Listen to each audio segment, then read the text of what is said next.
I am a Jedi, like my father before me. Silly Jedi! Silly Jedi! Remember, the Force will be with you, always. You must unlearn what you have learned. Hello, what have we here? Hello there. At last! Where have you been? Nice of you guys to drop by. Ah, good. New acquisitions. I don't know. I have a bad feeling about this. Hello, everybody. Welcome to Star Wars Car Talk, the only podcast that takes place in the car, driving around, and we may never get to where we're going, but we're gonna keep driving and keep talking Star Wars while we're at it. I'm Maurice Mercado from Jedi Toy Masters. If you've discovered us for the first time here on iTunes or wherever you get your podcasts, welcome. I hope that you stick around and participate, because we have places that you can go to leave us your comments and questions and feedback. So you can go to Instagram and go to Jedi Toy Masters or Star Wars Car Talk and hit us up there. Or you can email us at jeditoymasters@gmail.com. And yeah. And if you're watching this on YouTube, because it's also a video on YouTube, you can check us out and subscribe and hit the bell and all that good stuff, because on our YouTube channel, Jedi Toy Masters, we do more than just this podcast. You know, we're a Star Wars family, and we love Star Wars. Everything Star Wars. The movies, the toys, especially the toys. That's why we are Jedi Toy Masters. That's kind of how it started. My boys and I I just started this whole thing, this little craziness, just because of wanting to share my love of Star Wars with my boys. And they love the toys, they love playtime, unboxings and toy hunts and all that stuff. Go to toy shows, and we have all the video of all that stuff on our YouTube channel, so hope you check it out. So this week, we're still about 2 weeks, yeah, 2 weeks. We're exactly like 2 weeks away from the premiere of The Mandalorian Season 2. And, not a lot of Star Wars news going on right now. Just a couple little stories that I'll touch on. But the big thing that I wanted to touch on this week is I'm just going to, off the cuff, based on the trailer for Season 2 and the... there's almost been a version, like a version 2 of the trailer, which is basically the same trailer, just altered a little bit, that was released this week. Based on those two trailers, I'm gonna give my off the cuff, crazy wacky Season 2 theory, and I figured I'd do that because that way, in 2 weeks, when the first episode drops and we start watching it every week, we will see how completely off base I was, or how close I got. So, but before we start, I did want to touch on two little things that actually came out this week as far as Star Wars in the news, in the interwebs. And the first being, Ewan McGregor has, he's kind of done a couple little interviews here and there, and he's basically stated and kind of confirmed that the Obi-Wan series is going to definitely be in production next year. So next year it'll be in production, and then hopefully we will get Obi-Wan the series on Disney Plus, probably in the next year. So that's something to definitely look forward to. And Ewan McGregor in an interview, recent interview, basically was talking about what it's going to be like playing Obi-Wan again. And it's going to be interesting because he's older than what he was when he played him back in, from 98, when they started production on The Phantom Menace, all the way till 2005, basically, when Revenge of the Sith episode 3 came out. So it's been a while since he's played Obi-Wan. I mean, you're talking, what's that, 15 years? And, it's going to be interesting how he steps back into that role, because he's older, he's wiser, but also he has to keep in mind that his performance and his nuance has to be a lot closer and more in line with Alec Guinness Obi-Wan from A New Hope. So he did touch on that in an interview. He basically said, yeah, you know, it's going to be interesting. He loves Alec Guinness. He never met him, but he definitely is going to do his best and do his part, and has been doing his homework as far as like watching old Alec Guinness films, so that he can really capture the essence of Alec Guinness and Alec Guinness's Obi-Wan. Because, you know, we associate Alec Guinness with Obi-Wan, but Alec Guinness was a person, an actor who basically just made a choice to play Obi-Wan the way he played him. You know, I mean, obviously that's his voice and that's how he talks, but the way he played him is basically what Ewan McGregor now has to kind of like try to tap into that, I don't know, that mindset, you know, that persona, and still kind of keep it his own. So it's going to be interesting, you know. Ewan McGregor has played Obi-Wan a lot longer than Alec Guinness. So it's, you know, it's equally his part as, you know, so it's not like he's stepping into basically being a recast, you know, like, you know, it's not like he's stepping into a role that has been recast. He played him, you know, he is Obi-Wan. And especially with the Clone Wars animated show and the fact that you had voice talent, James Arnold, I think his name is, play Obi-Wan in the animated series, and it's basically an impersonation of Ewan McGregor's Obi-Wan. So that characterization, I should say, of Obi-Wan has been a lot longer, and I think has more influence at this point than the original Obi-Wan. And I mean, to the lovers of the original trilogy, that might be sacrilegious, but, you know, blasphemy coming from my lips. But it's the truth. You know, Alec Guinness was a guy that, you know, let's call it what it is. It was a cash grab. He got paid, and he, you know, got paid well, and then he came back for Empire and got paid well to do a couple days of shooting, and then came back in for episode 6, Return of the Jedi, and basically did one scene, and, you know, or two if you count the end scene where he's just standing there grinning. So yeah, I mean, it's one of those things where Ewan McGregor's Obi-Wan carries a little bit more weight right now. So it's going to be interesting to see how he portrays him. The other story that I happened to touch on this week, or check out this week, and I kind of stumbled onto it, is that there's a book coming out about Star Wars, and in it is basically revealed that George Lucas's vision for Episode 8, so basically his treatment of this sequel trilogy, so his Episode 8 treatment, or part of his treatment, or his kind of idea of where the story would go, because we don't even know if there was a script or anything like that. It was just basically treatments.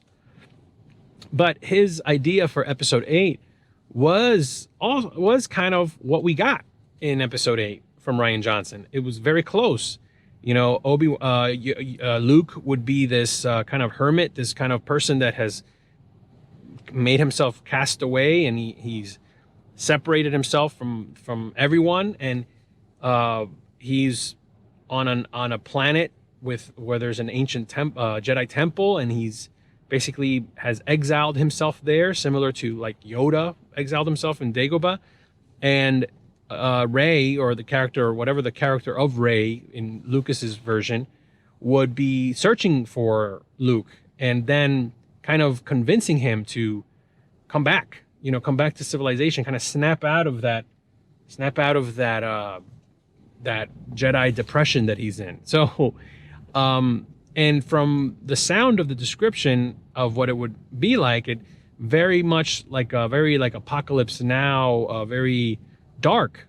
So, you know, all that to say is, for all of us that have hated on Episode 8, yours truly included, What we got as far as episode 8 is very close, or is a version that took a lot of inspiration from George Lucas's vision himself.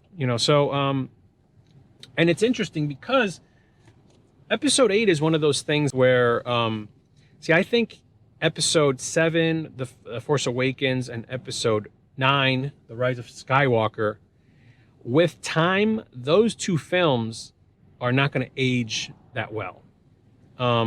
However, I genuinely am starting to think that The Last Jedi, because of the fact that it was such a gut punch in a way, and kind of like it just came out of left field, and yet still has these like awkward, quirky moments in it, like the casino planet sequence, and this random characters like Admiral Haldo, and Benicio del Toro's character that was completely useless, and I don't remember his name right now. DJ, whatever. All those things aside, the core of the story and the drama of the story and how it pushed the story forward is very interesting and fascinating. And I think that in itself will make episode 8 kind of, remain kind of memorable. And I think it's going to age well. I think with time, when people think of the sequel trilogy, The Force Awakens will always be the nostalgic fun ride. But that gets old. Like, that kind of, that just gets old. And The Rise of Skywalker was such a weird, just like forced upon ending, and it just took the story in a completely other direction, that just for the sake of ending it and bringing finality and also creating a lot of fan service, that I think that's eventually just, people are just never going to, I can't imagine somebody is going to be in the mood to watch The Rise of Skywalker. I've seen The Rise of Skywalker twice in the theater, and maybe one other time at home. Yeah, so I've seen it 3, maybe 3.5 times. And I have no desire to watch it again. The Force Awakens, however, I watched it recently, or not recently, but maybe like at some point in the summer we watched it. And my boys kind of got into it, so we started watching it together. And I got to say, I hadn't seen it in a while, and watching it again was kind of refreshing. It was like the feelings that I had of the excitement of new Star Wars, kind of, it reminded me of what it felt like to watch it for the first time.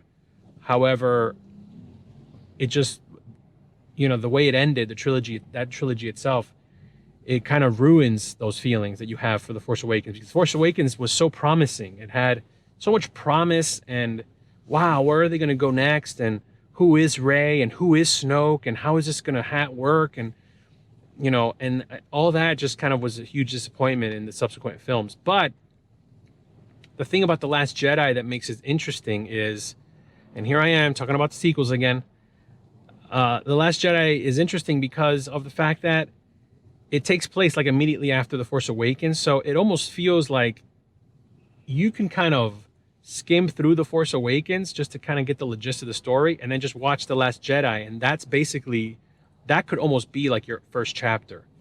The Force Awakens is kind of like when you watch an episode of your favorite show and it says, last time on Star Wars, and you just skim through The Force Awakens, and then, the episode that you're supposed to be watching is The Force Awakens. The Last Jedi, I should say. So yeah, Force Awakens is like the last time, or previously on Star Wars, and The Last Jedi is what you are meant to be watching.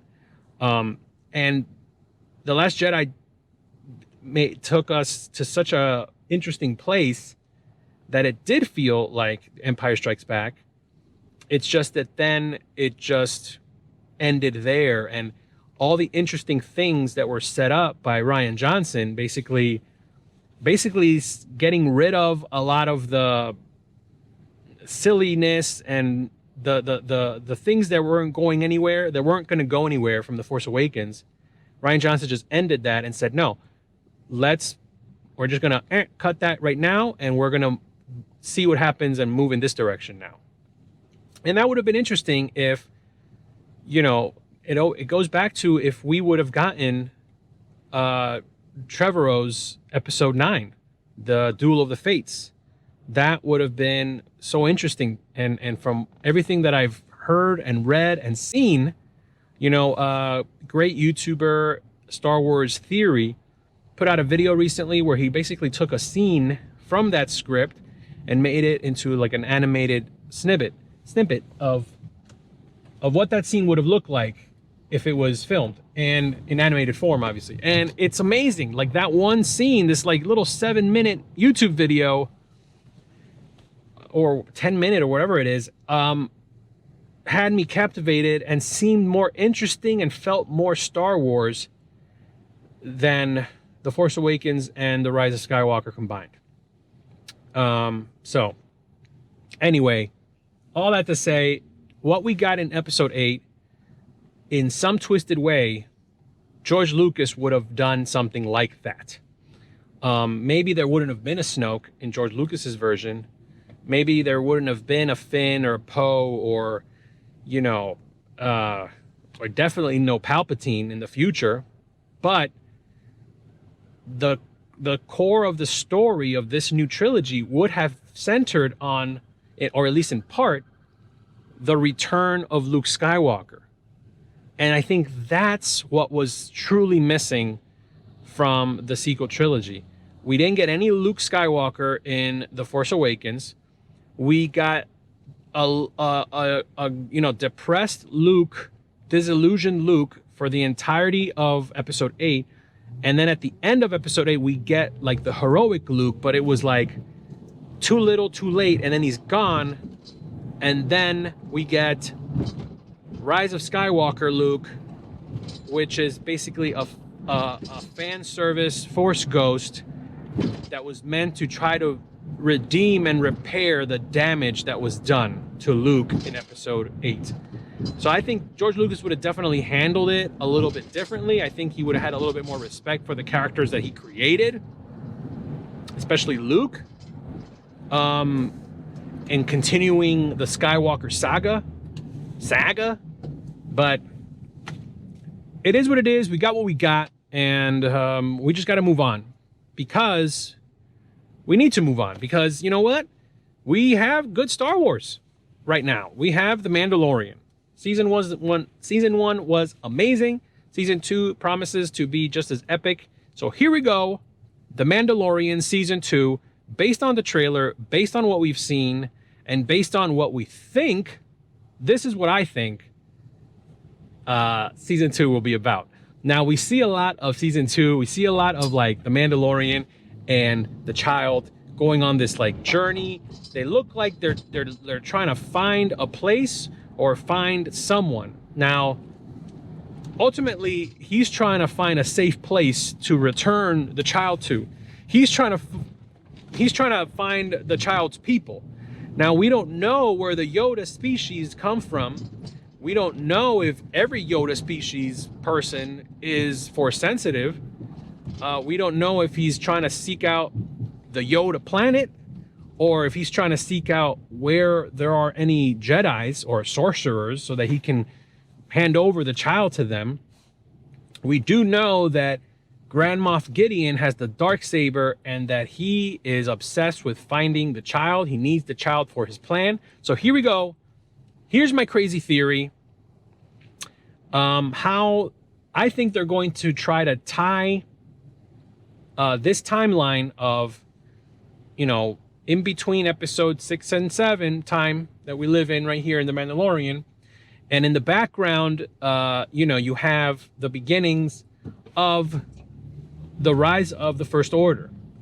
Now, the seeds of the First Order, I should say. Now, remember, based on what we know now, Palpatine is, he's on his, Sith planet, attached to that machine, you know, trying to, with all of his worshiper scientists, Sith scientists, and they're doing all kinds of dark Sith magic, and they're trying to do some cloning. So remember, there's also still remnants of the Empire. So, and he's taking all this time he's rebuilding the Empire too. So his Starfleet, based on what we know from Episode 9. So all that stuff is technically supposed to be happening in the background. He's somewhere out there, you know, planning and working towards it. But he's also in this discombobulated body that they tried to clone him and it's not working, and maybe it was a cloned body or whatever. Also, he created Snoke, so he's also trying to create Snoke during this time. My theory is that the reason Snoke looks like the way that he looks is because he's in an attempt to create a new body for himself based on cloning. He's trying to clone his master, Darth Plagueis. And he needs Yoda baby. He needs the child, because the child is so force sensitive, is so force strong, that's like the missing ingredient so that he can truly become powerful, and it could be a full-blown force, strong with the force clone body. Now, if you look at Snoke, now this is crazy. You look at Snoke's features. He's tall and he has he's big head and all this stuff, very similar to images and concept art that we've gotten for Plagueis. But if you really look at his face, he's got like this little old man face that is very similar to old man face Yoda and the child. So my theory is that at some point, whether it happens in season 2 or whether it happens beyond season 2 or beyond when this show is over and they don't make any more seasons, I think it's going to be implied that eventually Palpatine gets a sample of the child's DNA or whatever, and he uses whatever he has of Plagueis and whatever he has of the child, and that's how he makes Snoke. And that's why Snoke is so force sensitive and has like such a these strong powers that we see in Episode 8. I think that's going to tie in ultimately how Palpatine has been pulling the strings all along. It's going to bring a little bit of legitimacy to the sequel trilogy. And who knows? We might even see Palpatine's... We might even bump into, maybe not in this season, but at some point we might bump into Palpatine's son and wife, who are like on the run. And maybe not pregnant yet, you know, but they're on the run, you know, they're in hiding, or they're trying to escape, or maybe they haven't yet because they haven't gotten pregnant yet, and the fear of having that baby being taken away by Palpatine or Palpatine worshippers or whatever, you know, something like that. So anyway, Mandalorian and the child in season 2 are going to be on this quest to find wherever the safe haven that is where the child belongs. And along the way, you know, Grand Moff Gideon is going to be after them, trying to find them, trying to capture them. Maybe he succeeds, and Mandalorian has to rescue him again. I think there's going to be some kind of MacGuffin this season, that they're going to need this MacGuffin in order to get to this other place that they need to get to, and he's going to have to, you know, that's why we see him on so many different planets and environments in the trailer. It's going to be kind of like him having to do this, to do that, in order to get this, in order to be able to go here. And I think we are definitely going to see Sabine, and Sabine is going to be kind of like the character that we have to endure. I mean, not endure, but her character is going to be kind of like the gatekeeper to get to Ahsoka. So, you know, they have to, Mandalorian's going to have to prove himself to Sabine that his intentions are good and all that stuff, so that ultimately he's gonna be won over, and she's gonna trust him and say, okay, you know, we need to let Ahsoka know about this, and then, you know, we're gonna get Ahsoka, and we're gonna get Captain Rex. At some point, Captain Rex goes, he's something happened to him after the Return of the Jedi, so maybe he's like retired or whatever, but maybe he's in charge of some kind of military installation or whatever in his retirement, or maybe he, you know, somehow he gets pulled back in with Ahsoka on an adventure in The Mandalorian. But I think we're going to see, it's either going to be Captain Rex or the actor that played Captain Rex in the Clone Wars, Morrison. We'll see him as Boba Fett. Everybody wants to see Boba Fett. I think it could definitely happen. I think it could be maybe, you know, Boba Fett survived and there's a bounty for the child, and that could be a storyline in there, or maybe set up some kind of tease of Boba Fett, and we see him towards the tail end of the series, similarly to how Grand Moff Tarkin pulled out the lightsaber at the end, and we were left with that image of, oh man, he has a lightsaber. I think at the end of season 2 is going to be a Boba Fett appearing and maybe kidnapping the child or something, and it's going to be like, oh my gosh, Boba Fett has him, you know. And what's going to happen next season?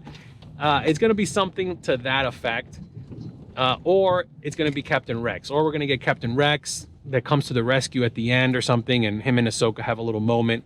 They haven't seen each other, you know, since then, or something like that. We definitely are going to get Ahsoka. We definitely, I think, are going to get Sabine. I think there's a lot of misdirection as to who that woman who's a professional wrestler from WWE that was in the first trailer. I think that is Sabine. I'm almost convinced that that's her. They cast that actress, wrestler as Sabine. You want somebody that's physical, that has that same kind of look, and I think that person captures it. So as far as the rest of the season goes, I think that's it. I think that's what we're gonna get. We're gonna get this quest to get a MacGuffin, some kind of thing, and then it's going to open up the door to a lot of other little misadventures throughout the season. And because of that, you know, we're going to bump into Sabine. We're going to have to win her friendship. And then that will lead us to Ahsoka. And just when you think, you know, Ahsoka is going to have the child and is going to be able to take the child to a safe place, you know, or something like that. Or maybe, oh, you know, we need to take this child to Luke Skywalker. That's when I think you're going to get like a Boba Fett or some other character that's going to come in and take the child. I think at season 2 of The Mandalorian, and here it is, I'm saying it here. This is like off the cuff theorizing. Season 2 of The Mandalorian will end with a cliffhanger, and that cliffhanger is going to be that the child is taken. The child is taken, and that's going to be the Empire Strikes Back cliffhanger for season 2, because there's definitely going to be a season 3.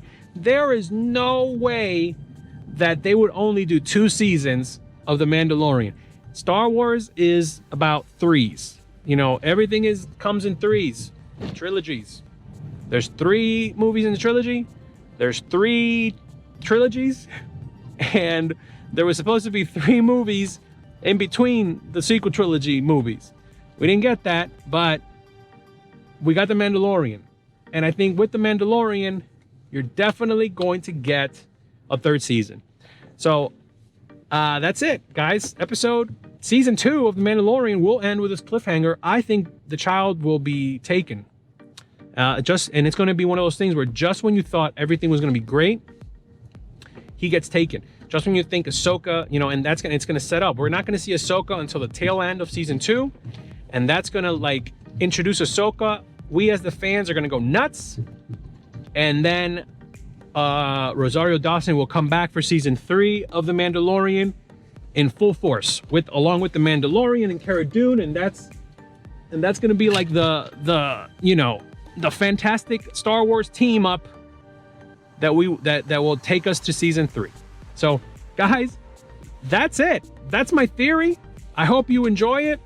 I hope you leave us your comments in the comments below if you're watching this on YouTube, or if you're listening to us, email us at JediToyMasters@gmail.com. Look us up on Instagram at Jedi Toy Masters or Star Wars Card Talk, and let us know what do you think. Am I off base? Am I crazy? We'll find out in 2 weeks. But guys, until then, thank you for listening, and remember, The Force will be with you, always.